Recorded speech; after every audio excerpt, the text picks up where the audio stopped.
What's up everybody, it's Sean here today to give you guys a review of the Kith New Balance 990 V3 in the CL or Steel Glue colorway. Today's video is sponsored by Heffelux. Heffelux is my all-time favorite sneaker insoles, and they sell ETPU insoles, which really is the same material you'll find inside Adidas Boost. So if you're looking to add some additional comfort inside your shoes, be sure to check out their website, which I've linked down below in the description box. You'll see they sell a variety of different insoles, so depending on the type of insole density and the cushioning setup you're looking for, you're going to find there's a suitable pair for anyone. So I've been a paying customer of Heffelux for years now, and I personally find them to be extremely comfortable. So if you guys want to check them out and try a pair for yourself, be sure to use the code BOO, that's BOO at checkout, to get 33% off your entire purchase. So this right here is the latest Kith New Balance release, which dropped back on September 9th as part of Kith's Fall 2022 line. So this pair released alongside a tan 990 V2 as well, with this pair retailing for a price of $210 US, which is roughly 280 Canadian dollars, and the style code for this shoe is M990KS3. So this colorway, if it looks familiar to you guys, this is actually inspired by the iconic 1300 CL, which Ronnie Fike has adopted onto his Kith New Balance collaborations, for example the 999, the 990 V2, and the 992. But this time they're adopting that same color scheme, but on the 990 V3 instead, which is safe to say one of the most popular New Balance silhouettes throughout the past couple of years. So first things first, here's a quick look at the box, and this comes in a gray-based cardboard box. We have this large New Balance logo on the top done in dark gray, and aside from that, there's actually no Kith branding on it because this is more of a Kith exclusive colorway as opposed to a true collaboration, like the recent 4 pairs of 990s that released, which actually incorporated Kith branding on it. So taking a deep dive into the sneaker, so the base layer of this shoe, on the toe box, we have this pale blue colored mesh, which is done in this herringbone style weave. Overlaid on both sides of the toe box, instead of the typical nubuck and reflective 3M panels, this is entirely done in this flat dark gray colored suede. This same suede covers the front toe cap of the shoe as well. And one thing I noticed is that the toe box shape of this pair was a little bit more boxy compared to some of my other 990 V3s, which was a little bit disappointing. Moving downwards on the mid panel, we have more of that same dark gray colored suede, and the top 2 eyelets are constructed out of a medium gray colored TPU. Stitched on top of the mid panel, we have the New Balance N logo, which is done in this reflective 3M panel, which is done in a combination of white and blue. Moving downwards, you can see we have more of these suede panels, and underneath this, we have that same gray-blue colored mesh that we saw earlier on the toe box. Wrapping around the heel, we have more dark gray suede, and we have 990 branding pressed on the lateral side in blue. In the center of the heel, we have this grayish blue colored nubuck, with a rounded square emblem with the New Balance logo in black, and then the top of the heel is covered in this light gray colored reflective 3M panel. We have these perforations on either side, and Made in USA branding found in the center.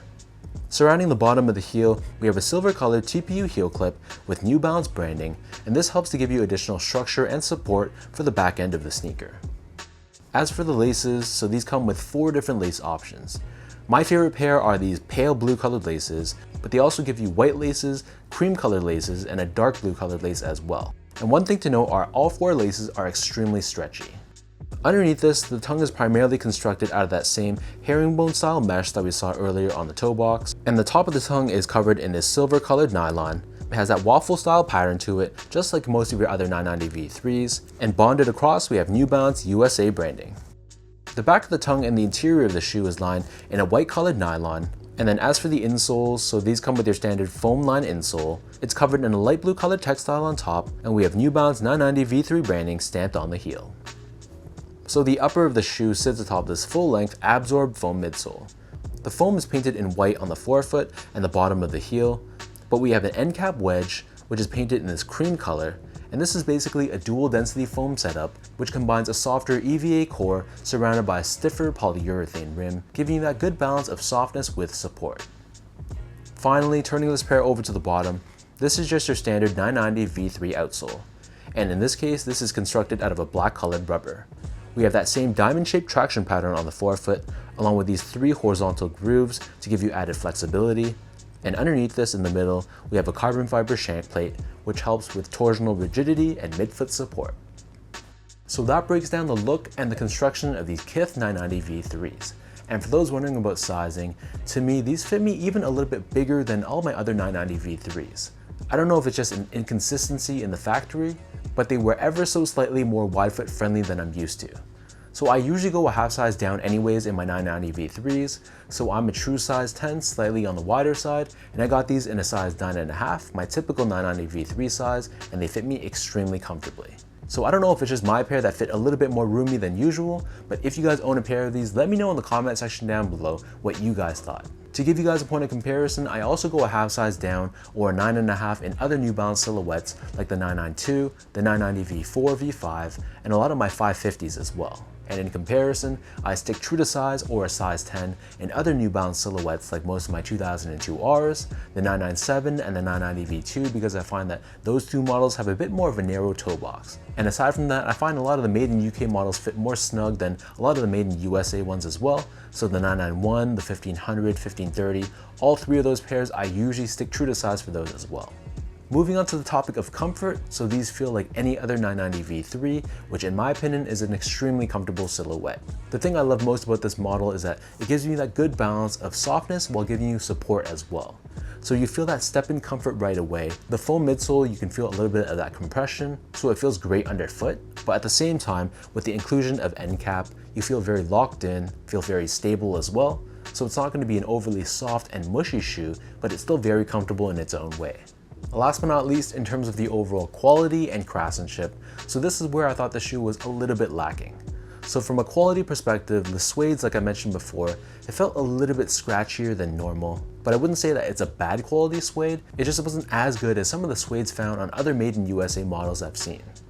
And in terms of the craftsmanship, so everything about the shoe was perfectly fine except for the shape of the toe box. Like I mentioned earlier again, for some reason I felt like this toe box had a bit more of a squared off look to it, and it wasn't nearly as gradual and as sleek as some of the other 990 V3s that I have in my collection. But other than that, I thought the overall build was solid. There wasn't too many glue stains or loose threads or anything like that. So maybe I just got unlucky with my specific pair. But again, let me know in the comment section down below, how was the quality and craftsmanship on your pair?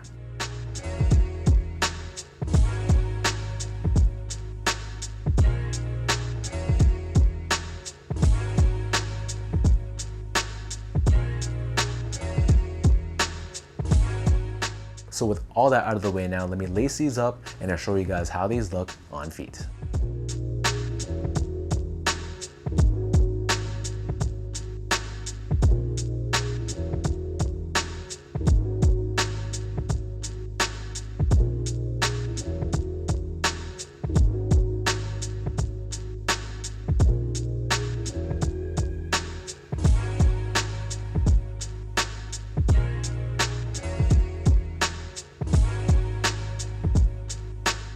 Whenever Kith releases the steel blue or CL colorway on a New Balance silhouette, pretty much it's a guarantee that it's gonna look amazing. The unfortunate thing about this release is that it came unexpectedly right after the Teddy Santis navy pair release as well. So I know a lot of people have been drawing comparisons between the two, especially when you look at them quickly at a glance. But I think the Teddy Santis pair has a bit more of a unique spin on it. This one is obviously a heritage colorway that's just adopted on a new silhouette. So at the end of the day, you can't really say that one is really better than the other. If I had to choose, I'd probably just go with this one just to continue my CL or steel blue collection. But both of the colorways I think are absolute fire. The great thing about the Teddy Santis one is, of course, it's much more available. This one I actually took an L on the raffle, so I had to pick these up on the secondary market. Whereas the Teddy Santis pair, it was a no problem, very easy cop for me. So let me know in the comment section down below what you guys think about the steel blue or CL Kith New Balance 990 V3. What are your overall thoughts on this specific colorway? Let me know in the comment section down below if you managed to cop these for retail, did you take an L and pick these up on resale, or pass on them altogether. If you guys like this video, be sure to like, comment, and subscribe to my channel if you haven't yet. You can follow me on Instagram as well at esco8, follow my Twitter at sean.go, and visit my website at seango.ca. So until next time, thank you guys so much for watching. Appreciate your patience for waiting for me to review this shoe. I know there was a ton of people DMing me on Instagram waiting for my review on these, so hopefully the video did it justice. So thank you guys for your continued support, and I'll catch you guys all in my next video.